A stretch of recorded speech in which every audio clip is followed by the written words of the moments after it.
Salut les amis, bienvenue dans cette nouvelle vidéo. Aujourd'hui, pour les premiers en tout cas qui regarderont la vidéo, le produit que je vous présente sort aujourd'hui, dispo à partir d'aujourd'hui, nouveauté, totale nouveauté. Je parle du casque de chez Corsair, le nouveau casque sans fil, le HS70. Tout nouveau, tout chaud, tout beau, j'ai envie de dire. On va voir un petit peu ce qu'il donne, on va le déballer, on va le tester, et on va voir si c'est un bon casque ou non. Donc, déjà, avant de commencer la vidéo, je tiens à préciser, je fais beaucoup de vidéos Corsair en ce moment. Pour une raison toute simple, je suis partenaire avec la marque.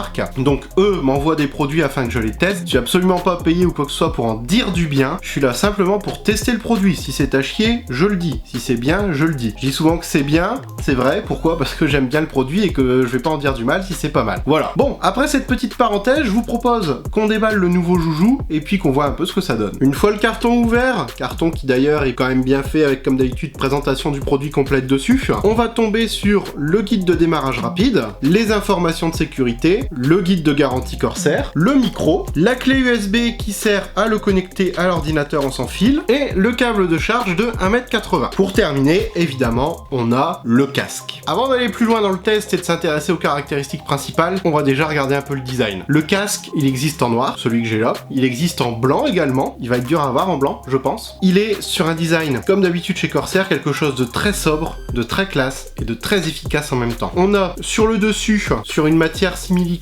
Corsair de, entre guillemets, gravé, on a toute une structure en métal, que ça soit pour tenir les écouteurs, l'arceau, etc. Donc, comme d'habitude, une solidité qui va être quand même à rude épreuve, quoi. Vous pourrez le porter des heures, le faire tomber, même si c'est pas conseillé. Ça devrait pouvoir résister. Le grillage extérieur en métal aussi. Le tour dans le plastique de chez Corsair qu'on a l'habitude qui est très résistant. Des écouteurs forme ovale, c'est du Neodyme 50 mm, avec à l'intérieur une petite caractéristique, un petit retour pour la forme de l'oreille. À l'utilisation, on va voir après ce que ça donne. Les écouteurs sont totalement réglables en taille. À l'intérieur de l'arceau, simili-cuir, ça me rappelle un petit peu la chaise T1, toute cousue en forme de losange, c'est très très beau. Sous le casque maintenant, on va retrouver du côté gauche la molette de volume, pour régler le volume directement sur le casque, le bouton pour couper le micro, le port de charge avec la petite lettre qui indique la charge, et un bouchon en caoutchouc qui sert à cacher l'emplacement de la prise micro, parce que oui, le micro, malheureusement, n'est pas intégré, il est à brancher séparément du casque. Sur l'autre écouteur, on va retrouver le bouton qui sert à allumer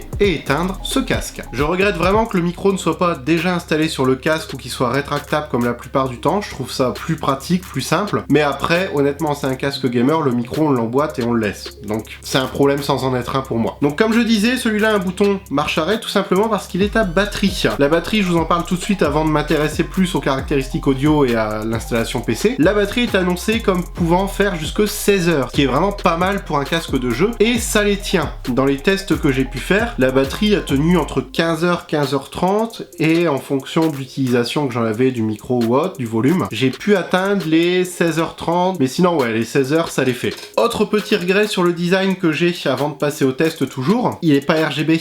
C'est dommage parce qu'on est sur un casque qui va être quand même autour des 110 €. À ce prix-là, bon, on a la structure en métal, on a le confort, mais on n'a pas ce petit côté RGB qu'on aime bien avoir parfois, sachant qu'en plus le RGB on n'est jamais obligé de le mettre, on peut très bien l'éteindre, et pour moi c'est dommage. Là c'est vraiment un casque avec un look sobre, assez classe d'ailleurs. Fonctionnement tout simple, vous allumez le PC, première étape, vous installez le logiciel ICUE, prononcez comme vous voulez, qui vous permettra de contrôler complètement le casque, sachant qu'il est déjà paramétré d'usine, hein, attention. Vous branchez la clé USB du casque sur votre port USB, et voilà, c'est prêt à l'emploi. Tout simple. Franchement c'est super simple à utiliser. On va parler du confort, je vais pas vous mentir, je l'ai déjà testé pendant quelques heures.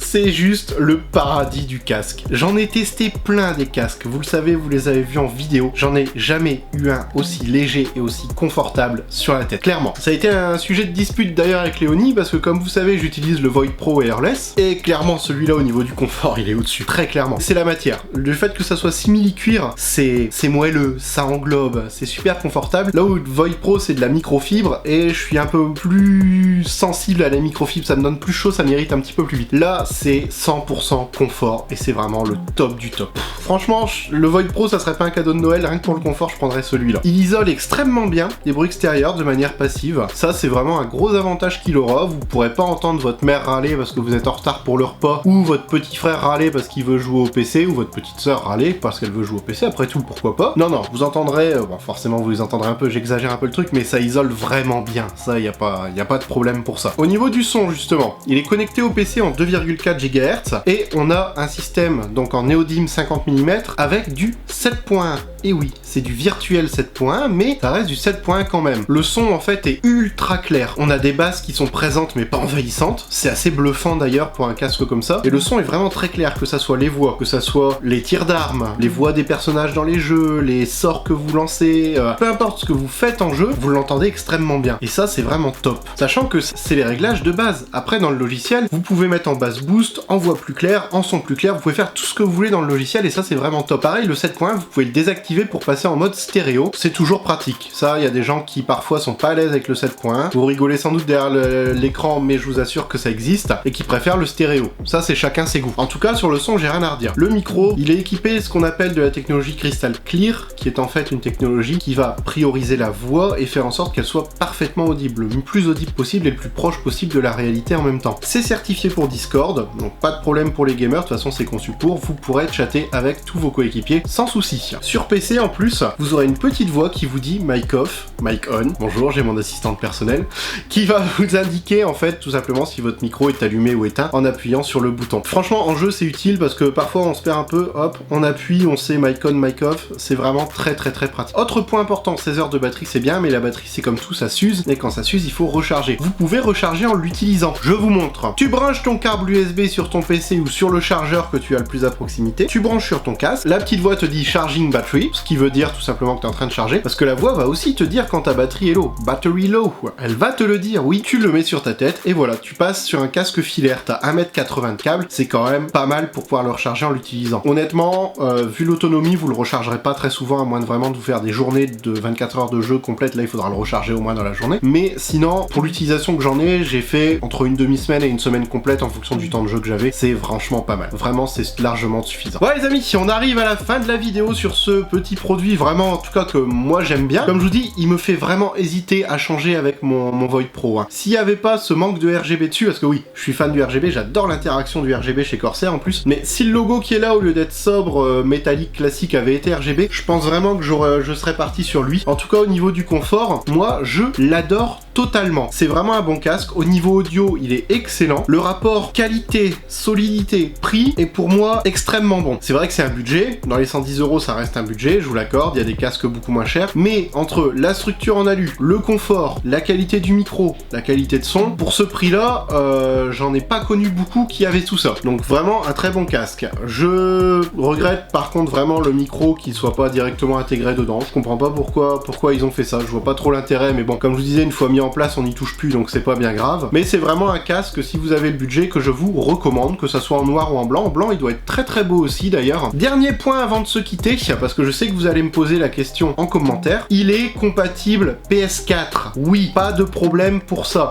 La clé USB, vous la branchez sur la PS4, il sera compatible sans aucun problème. Sur PS4, vous aurez le micro, le son stéréo, pas de souci. Pour ce qui est de la Xbox One, c'est pas précisé sur la boîte, ils mettent vraiment PS4, donc je suis vraiment pas sûr que ça soit compatible. J'ai pas la console pour tester, mais vous y risquez pas. PS4, PC sera déjà très bien. C'est-à-dire que sur PS4 aussi, vous perdrez l'assistante vocale, c'est-à-dire celle qui vous dit, vous savez, la petite voix quand ça charge, quand vous coupez le micro, tout ça. Ça, vous ne l'aurez pas sur PS4. Vous aurez uniquement cette voix sur PC. Voilà. Bah écoutez, moi je vous mets tous les liens en description, comme d'habitude, hein, pas de souci pour ça. Lâchez-vous en commentaire, posez-moi vos questions sur le produit, j'y répondrai avec plaisir, que ça soit en commentaire ou sur les réseaux sociaux. N'hésitez pas non plus à m'ajouter sur les réseaux sociaux ou à vous abonner à la chaîne si vous n'êtes pas encore abonné. Je remercie encore Corsair pour l'envoi de ce produit qui est vraiment top. Et puis bah écoutez les amis, on se retrouve dans une prochaine vidéo. Ciao!